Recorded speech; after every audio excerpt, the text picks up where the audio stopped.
네, 사랑하는 성도 여러분, 한 주 잘 지내셨습니까? 네, 한 주간 어떻게들 지내셨습니까? 네, 예수 그리스도를 주님으로 고백하는 자다운 삶들을 살아가셨습니까? 아니요? 맞나요? 아니라면은 우리에게는 회개할 기회가 생긴 것이기 때문에 감사할 수 있는 거고요. 맞다면은 내가 그렇게 살아갈 수 있도록 주님께서 나에게 힘을 주셨기 때문에 감사할 수 있는 것 같습니다. 기독교인은 그리스도인은 그렇기에 날마다 감사가 넘칠 수밖에 없는 것 같습니다. 여러분 삶에는 얼마나 많은 감사들이 넘치고 있으십니까? 여러분 삶에는 얼마나 주님만을 바라보고 계십니까? 우리 지난주에 보았던 베드로의 고백을 우리가 함께 다시 나의 고백이라는 마음으로 다시 한번 우리 함께 고백했으면 좋겠습니다. 마태복음 16장 16절입니다. 시몬 베드로가 대답하여 이르되 주는 그리스도시요 살아계신 하나님의 아들이시니이다. 우리 한번 같이 한 번 더 읽어보도록 하겠습니다. 시작. 시몬 베드로가 대답하여 이르되 주는 그리스도시요 살아계신 하나님의 아들이시니이다. 여러분의 삶의 고백이십니까? 이 고백은 수많은 기독교인들이, 수많은 그리스도인들이 하던 고백입니다. 베드로뿐만 아니라 성경 곳곳에서도 여러 사람들이 고백을 하였습니다. 이 동일한 고백을 하였던 한 여인이 있습니다. 바로 마르다입니다. 의외의 인물이 이 고백을 동일하게 하였죠. 우리 한번 요한복음 11장 27절 말씀을 같이 함께 읽어보도록 하겠습니다. 이르되 주여 그러하외다. 주는 그리스도시요 세상에 오시는 하나님의 아들이신 줄을 내가 믿나이다. 예수님께서 본인은 살아있는 자라고 나를 믿는 자는 죽지도 않고 살 것이다 라고 말씀하시는 그 말씀 가운데 마르다의 대답이 이와 같습니다. 이르되 주여 그러합니다. 주는 그리스도시요 세상에 오시는 하나님의 아들이신 줄을 내가 믿습니다. 주님이 내가 생명이야. 그래 맞아요 라고 지금 마르다가 그 대답을 하여 주었습니다. 이 장면은 마르다의 오라비인 나사로가 죽은 장면 가운데 담겨져 있는 내용입니다. 그 무덤 앞에서 예수님께서 가셔서 이렇게 말씀을 하십니다. 39절입니다. 예수께서 이르시되 돌을 옮겨 놓으라 하시니 그 죽은 자의 누이 마르다가 이르되 주여 죽은 지가 나흘이 되었음에 벌써 냄새가 나나이다. 39절입니다. 아까 거는 27절의 말씀입니다. 예수님이 나는 생명이야. 네, 주님은 생명임을 제가 믿습니다. 알고 있습니다. 라고 고백을 하였던 마르다가 지금 예수님이 죽은 나사로 무덤 앞에 가셔서 그 돌을 옮겨 놓으라 하니 마르다의 반응이 이와 같습니다. 주여 이미 죽은 지가 4일이나 지나서 나흘이나 지나서 벌써 썩어서 냄새가 납니다.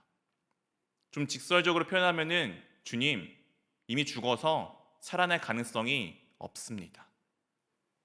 마르다는 예수님이 분명히 주님이시고 그리스도라고 고백을 하였지만 그가 지금 당장 눈앞에 있는 그 어찌할 수 없는 죽음이라는 현실 앞에 그녀는 아무 그 현실에 대해서 그냥 인정을 하고 예수님에 대한 믿음을 다 잃어버리게 됩니다. 사랑하는 성도 여러분, 우리가 예수님을 나의 주님이다라고 고백을 하지만 그는 분명히 하나님의 아들이시다라고 고백을 하지만 예수님은 분명히 우리의 구원자 그리스도가 되셨다라고 고백을 하지만 우리가 그 고백과 다르게 이 마르다와 같이 현실의 문제에 부딪혔을 때 동일하게 이 행동들을 취하고 있지는 않습니까? 믿는다라는 나의 고백과 나의 삶을 살아가는 방식은 오늘 목사님께서 기도 가운데 해주셨던 것처럼 달라진 삶이 때로는 우리가 살아가고 있지는 않습니까? 오늘 그렇기에 이 고백이 무엇인지에 대해서 분명히 예수님께서 이와 같이 말씀을 하여 주십니다. 7장 24절 말씀입니다. 우리 한번 마태복음 7장 24절 말씀을 한번 같이 읽어보도록 하겠습니다. 그러므로 누구든지 나의 이 말을 듣고 행하는 자는 그 집을 반석 위에 지은 지혜로운 사람 같으니. 이 내용은 예수님께서 마태복음 5장부터 시작하였던 산상수훈의 결론과도 같은 말씀입니다. 누구든지 나의 이 말들, 이 수많은 말들을 듣고 무엇하는 자요? 행하는 자. 듣고 행하는 자는 그 집을 무엇 위에요? 반석 위에. 반석 위에 지은 지혜로운 사람 같으리니. 무엇이 반석 위에 지은 집입니까? 이 말을 듣는 자입니까? 이 말을 그냥 단순히 믿는 자입니까? 아닙니다. 이 말을 듣고 행하는 자가 바로 반석 위에 지은 지혜로운 사람입니다. 오늘 예수님께서 이 베드로의 고백에 대해서 마태복음 16장 18절에 이렇게 말씀해 주십니다. 또 내가 내게 이르노니 너는 베드로라. 내가 이 반석 위에 내 교회를 세우리니 음부의 권세가 이기지 못하리라. 이 반석이 무엇인지 알겠습니까? 우리와 비슷한 종교이지만 조금 다른 종교인 카톨릭에서는 이 반석이 베드로라고 예수님께서 지칭하셨기에 베드로가 바로 그 반석이다라고 믿습니다. 그래서 그들이 가장 수장으로 뽑고 살아가는 교황은 모두 다 베드로의 직속 제자들, 직속 후예입니다. 여러분, 우리는 그것을 믿지 않습니다. 우리는 이 고백이 바로 반석임을 믿습니다. 그리고 그 고백은 그냥 내 입술에서 끝나는 고백이 아니라 그 하나님께서 나에게 하신 그 말씀을 듣고 행하는 것, 그것이 참된 고백이며 참된 믿음이며 그 믿음 가운데 분명히 예수님께서 자신의 교회를 세워주실 것에 대해서 약속하셨음을 우리는 오늘 말씀을 통해 알 수 있습니다. 사랑하는 성도 여러분, 여러분들은 이와 같습니까? 입술의 고백에만 그치는 것이 아닌 그 고백대로 살아가시는 분들이십니까? 우리가 그것이 될 때도 있고 되지 않을 때도 있습니다. 그래서 아까 제가 초입 때 말씀드렸죠. 안 되면은 안 되었기 때문에 내가 고칠 수 있음을 발견했기 때문에 감사하면 됩니다. 된다면은 되고 있기 때문에 감사할 수 있는 것이죠. 우리가 그렇게 이 반석 위에 집을 세우는 정말 지혜로운 자가 되기를 원합니다. 그리고 또 오늘 말씀 가운데 음부의 권세가 이기지 못할 것이다 라고 분명히 예수님께서 우리 가운데 말씀하여 주셨습니다. 이 집이 무엇이기에 음부의 권세가 이기지 못할까요? 음부의 권세는 도대체 무엇일까요? 오늘 이 말씀의 배경이 되는 장소를 보면 우리가 조금은 알 수 있습니다. 마태복음 16장 13절에 이렇게 우리 가운데 말씀하여 주고 있습니다. 예수께서 빌립보 가이사랴 지방에 이르러 제자들에게 물어 이르시되 사람들이 인자를 누구라 하느냐. 오늘 장소가 어디였죠? 가이사랴 빌립보라는 장소입니다. 어디인지 잘 모르시겠죠? 저도 가보지 않아서 그냥 지도로만 확인해 봤을 때 어디쯤에 있는지는 알고 있습니다. 그냥 이스라엘 최북단에 있는 도시입니다. 이 당시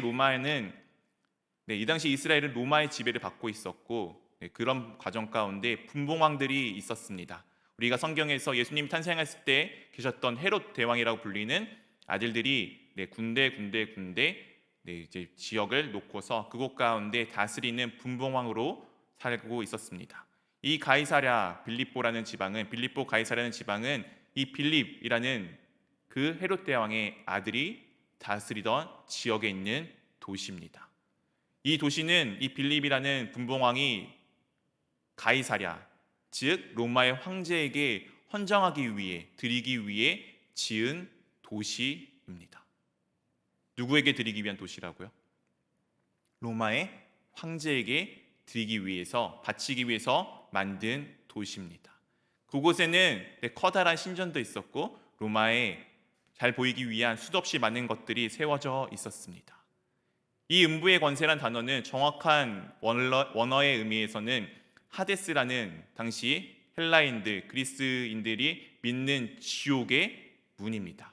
권세는 문입니다. 이 지옥의 문을 이기지 못한다고, 이 지옥의 문이 이기지 못한다라고 말씀하신 것은 지금 있는 이 장소, 바로 로마의 황제가 서 있는, 로마 황제를 위해서 바친 그 도시가 이곳 가운데 있어도 그것이 절대 교회를 무너뜨리지 못하는 것에 대해서 말씀해 주고 계신 겁니다. 예수님께서 그곳에서 물으셨죠. 제자들에게 사람들은 나를 누구라고 하느냐. 그들의 대답이 이와 같습니다. 우리 14절 말씀 한번 같이 읽어보도록 하겠습니다. 이르되 더러는 침례 요한, 더러는 엘리야, 어떤 이는 예레미야나 선지자 중에 하나라 하나이다. 누구라고 이야기를 했죠? 침례 요한, 엘리야, 그리고 예레미야, 혹은 선지자 중에 하나. 이 사람들의 공통점이 하나 있습니다. 무엇인지 아십니까? 침례 요한, 엘리야, 예레미야, 그리고 선지자들의 공통점은 선지자라는 것이 아니고 그들은 다 이미 죽은 사람이라는 것입니다. 세상 사람들은 예수님께서 죽을 것에 대해서 고백을 하였습니다. 그러나 그것과 다르게 베드로는 이와 같이 고백을 합니다. 우리 한번 16절 말씀 다시 한번 더 읽어보도록 하겠습니다. 시몬 베드로가 대답하여 이르되 주는 그리스도시요 살아계신 하나님의 아들이시니이다. 베드로의 고백에서 무엇이 좀 강조점이 되고 있죠? 살아계신 하나님의 아들. 세상 사람들은 예수 그리스도를 죽은 자 가운데 하나로 여겼지만 믿는 자인 베드로는 분명히 무엇이다라고 고백을 합니까? 살아계신 하나님의 아들임에 대해서 고백을 하고 계십니다. 고백을 하고 있습니다. 사랑하는 성도 여러분, 예수님은 분명히 살아 계십니다. 여러분들은 그것을 믿으십니까? 여러분들은 그것을 믿는 자이기에 이 자리 가운데 나오게 되었습니다. 그렇기에 예수님께서 그 가운데 이렇게 말씀을 하여 주십니다. 진정한 살아있는 것이 무엇인지 대해서 말씀을 하시고 알려주시기 위해서 이와 같이 말씀을 하여 주십니다. 21절입니다. 이때로부터 예수 그리스도께서 자기가 예루살렘에 올라가 장로들과 대제사장들과 서기관들에게 많은 고난을 받고 죽임을 당하고 제3일에 살아나야 할 것을 제자들에게 비로소 나타내시니. 예수님의 순환 고지라고 흔히 표현하는 내가 십자가에서 죽은 다음에 3일 만에 다시 살아나게 될 것에 대한 첫 번째 예고입니다.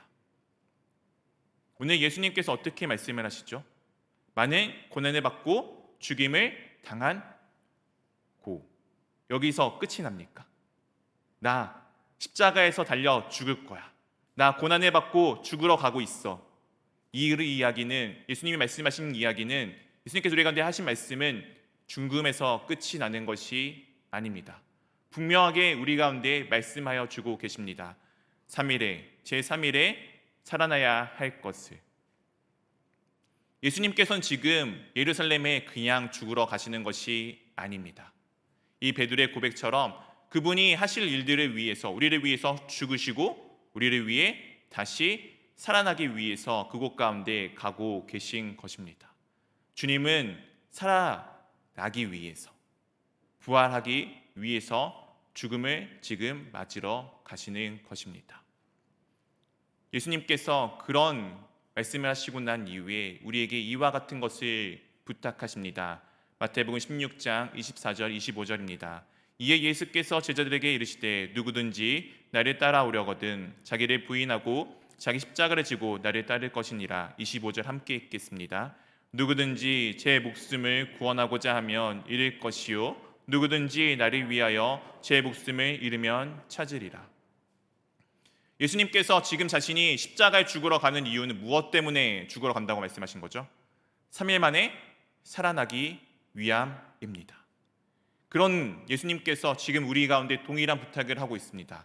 너 자신을 부인하고, 너 자신을 부정하고, 너 자신이 아니라고 것을 고백하고 인정하고 자기의 십자가를 메고 내가 갔던 것처럼 나를 따라와. 누구든지 자신의 목숨을 구원하고자 하면은 다 잃게 되지만 누구든지 나를 위하여, 예수 그리스도를 위하여 자신의 목숨을 버리면은, 잃으면은 그것을 찾게 될 것이다라고 분명하게 지금 우리 가운데 말씀하여 주고 계십니다. 사랑하는 성도 여러분, 이것이 음부의 권세가 이기지 못하는 힘입니다. 음부의 권세는 무엇입니까? 죽음입니다. 그가 가지고 있는 가장 강력한 무기는 죽음입니다. 그러나 예수님께서 분명하게 우리 가운데 죽음 뒤에 무엇이 있는지를 보여주셨습니다. 죽음 뒤에 끝이 아니고 죽음 뒤에 분명히 하나님의 말씀을 온전히 따라간 그 존재는 살아날 것에 대해서 분명하게 보여주셨습니다. 그리고 그 길을 가신 것을 우리 가운데 지금 따라오라라고 말씀하고 계십니다. 사랑하는 성도 여러분, 여러분은 주님의 말씀을 듣고 행하는 그 반석 위에 세운 교회들이십니다. 여러분들은 절대의 죽음의 음부의 권세가 여러분들을 이기지 못함을 믿는 자들입니다. 우리가 때로는 넘어질 수 있죠. 오늘의 베드로도 이 고백을 한 이후에 바로 넘어졌던 것처럼, 하지만 그때마다 주님께서 나에게 하시는 말씀에 다시 귀를 기울여 듣고 그 모든 가운데 다시 주님을 향해 우리가 한 발짝 한 발짝씩 나아가기를 원합니다. 오늘 예수님께서 그런 베드로에게 이와 같은 정말 놀라운 말씀을 약속하여 주십니다. 이 19절 말씀을 한번 같이 읽어보도록 하겠습니다. 내가 천국 열쇠를 내게 주리니 내가 땅에서 무엇이든지 매면 하늘에서도 매일 것이요 내가 땅에서 무엇이든지 풀면 하늘에서도 풀리리라 하시고, 지금 예수님께서 천국 열쇠를 누구에게 맡기셨죠? 베드로인가요? 네, 오늘 말씀의 베드로이죠. 그러나 이 베드로가 누구이죠? 이 동일한 고백을 하고 있는 바로 나, 저, 우리 모두입니다. 즉 하나님께서는 하늘나라의 열쇠를 누군가에게 맡겨주셨습니까? 바로 우리에게 맡겨주셨습니다. 그리고 이렇게 말씀하셨죠. 땅에서 무엇이든지 매면 하늘에서도 매일 것이요 내가 땅에서 무엇이든지 풀면 하늘에서도 풀리리라 하시고, 사랑하는 성도 여러분, 누가 묻고 누가 푸는 건가요? 하나님께서 묻고 푸시는 겁니까? 네, 내가 먼저 묻고 푸는 것입니다. 분명히 하나님께서 그것을 나에게 맡겨 주셨습니다. 처음에 하나님께서 이 세상에 있는 모든 것들을 만드시고 그 모든 것들을 아담에게 맡기셨던 것처럼 지금 예수 그리스도를 믿는 우리들에게 그것을 맡겨 주셨습니다. 그렇게 우리가 무엇이든지 매면은 매이는 것이고 우리가 무엇이든지 풀면 풀리는 것입니다. 오늘 그 예화를 제 소명장을 통해서 조금을 말씀드리고자 합니다. 저는 신학대학원에 가기 위해서 무려 5년이라는 시간을 허비하였습니다. 젊은 나이에 5년이라는 시간이 짧지는 않죠. 근데 그 시간 가운데 제가 참 많은 어려움과 아픔들을 겪었습니다. 많은 좌절도 있었고 나는 왜 안 될까라는 의문도 많이 있었습니다. 제 자존심에도 많이 스크래치, 상처들이 났고요. 그 시간들이 때로는 참 견디기 어려워서 정말 제 방구석에 앉아서 침대 위에서 몇 날 며칠을 벗어나지 않고 골몰하며 공부를 하며 하나님 앞에 삿대질도 하면서 그렇게 살았던 것 같습니다. 사실 그 모든 것의 문제는 제게 있었습니다. 저는 하나님의 그 전까지 알고는 있었지만 믿지는 않았습니다. 하나님의 부르심이 제게 없었습니다. 그것을 제가 신학대학원 면접을 통해서 어떤 교수님의 그 지적에 처음에는 인정을 하지 않았어요. 저는 분명히 소명이 있기에 그 수많은 시간들을 여기에 투자를 하였고 나는 지금 나아가고 있다라고 알고 있었습니다. 하지만 정작 제게는 그 소명이 없었습니다. 그래서 그때부터 저는 기도를 하기 시작하였습니다. 하나님, 제게 나타나 주세요. 예수님, 저에게 말씀해 주세요. 제가 목회자가 되기 위해서 가장 부족하다고 느꼈던 것은 참 재미있게도 사랑이었습니다. 저는 사람을 잘 사랑하지 못하는 존재입니다. 지금도 그런 것들이 남아있어서 그렇게 많은 관심이 있지는 않습니다. 지금 진짜 엄청 많이 좋아진 거예요. 옛날에는 친구도 별로 연락도 안 하고 관심도 없던 게 원래 저의 모습이었습니다. 혹여나 상처받지 않았으면 좋겠어요. 어쨌든 제가 그것을 놓고 기도하였습니다. 주님, 저에게 나타나 주세요. 말씀해 주세요. 제게 주님의 그 부족한 사랑을 어떻게 채워주실 건가요? 저는 옆에 있는 사람을 사랑할 수 없는 존재인데. 그때 제가 청년부 간사였기 때문에 놀랍죠. 그런데도 간사를 하고 있었어요. 제가 간사였는데 한 청년 기도회가 있었습니다. 그때 한 청년이, 원래 좀 평상시도 불만이 많고 투덜거리는 청년이 딱 들어오자마자 앞에 기도하는 인도자를 보자마자 바로 나가는 장면을 보았습니다. 왜냐하면 이 청년과, 이 불만이 많은 청년과 앞에 인도자가 서로 사이가 안 좋았기 때문이에요. 이 청년은 그것을 원래 용납을 못하는 친구예요. 바로 나가더라고요. 평상시 저의 모습이었으면은 그냥 입 밖에 내진 않았겠지만 제 마음속으로 욕하고 끝날 문제였습니다. 근데 정말 그날 너무나도 놀랍게 제가 너무나도 많은 눈물을 흘리면서 그 청년의 갖고 있는 마음의 아픔이 제게 다가오는 것이었습니다. 한 번도 느껴보지 못한 이상한 일이었어요. 슬픈 영화를 봐도 그 영화를 슬프게 만들고 있는 수도 없이 많은 장치들을 분석하는 제가 눈물을 흘리지 않고 이래서 슬플 수밖에 없게끔 만들었다고 생각하는 제가 그 아이의 상황을 다 아는데 눈물을 흘리는 게 너무나도 이상한 장면이었습니다. 그때 예수님께서 놀랍고 당황하고 황당해하고 있는 저에게 이 말씀들을 하여 주셨습니다. 요한복음 21장인데 우리 제가 받았던 마지막 절 말씀만 한번 같이 읽어보도록 하겠습니다. 세 번째 이르시되 요한의 아들 시몬아 내가 나를, 요한복음 21장 17절 같이 읽어보도록 하겠습니다. 세 번째 이르시되 요한의 아들 시몬아 내가 나를 사랑하느냐 하시니 주께서 세 번째 내가 나를 사랑하시느냐 하심으로 베드로가 근심하여 이르되 주님 모든 것을 아시오매 내가 주님을 사랑하는 줄을 주님께서 아시나이다. 예수께서 이르시되 내 양을 먹이라. 이 장면은 예수님께서 십자가에 달려고 돌아가신 이후에 제자들이 바닷가에서 다시 그물을 던지는 장면 가운데 예수님이 그들에게 세 번째 나타나셨던 장면 가운데 담겨져 있습니다. 예수님께서 베드로에게 세 번 묻습니다. 너가 나를 사랑하느냐? 그때마다 베드로는 동일하게 대답을 합니다. 내가 사랑하는 줄을 주님께서 아십니다. 예수님이 저에게 물으셨어요. 너 나 사랑해?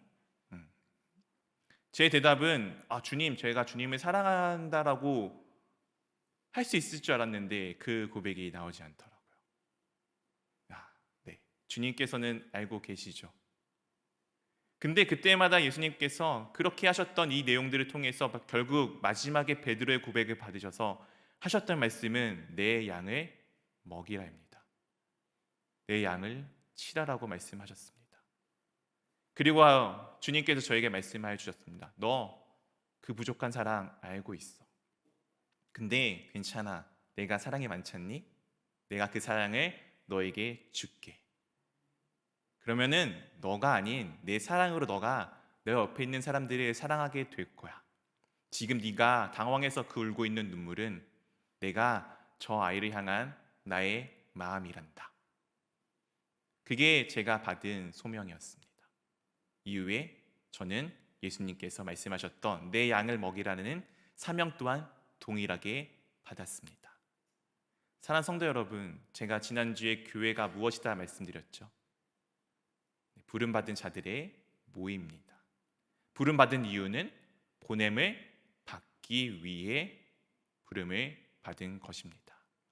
제가 그 문제 하나가 풀어지고 나니, 그렇게 매였던 땅에서 묶임이 풀어지고 나니, 내가 그것을 하나 풀고 나니 하나님께서 내가 나아가야 될 모든 길들을 다 풀어주셨습니다. 그 소명장을 받자마자 얼마 되지 않아서 저는 우리 교단에 있는 침례시한학 대학원에 진학을 하게 되었고 여러 가지 과정들을 거쳐서 지금 이 자리 가운데 오게 되었습니다. 사랑하는 성도 여러분, 여러분들은 지금 무엇이 혹시 매여 있으십니까? 여러분들은 지금 무엇을 풀고 계십니까? 그 매임과 푸름에는 하나님의 뜻도 중요하지만 먼저 나의 마음의 의지 또한 중요합니다. 여러분이 풀고자 하잖아요. 그러면 그때 주님께서 그 모든 상황을 정말 놀랍게 이루어 주십니다.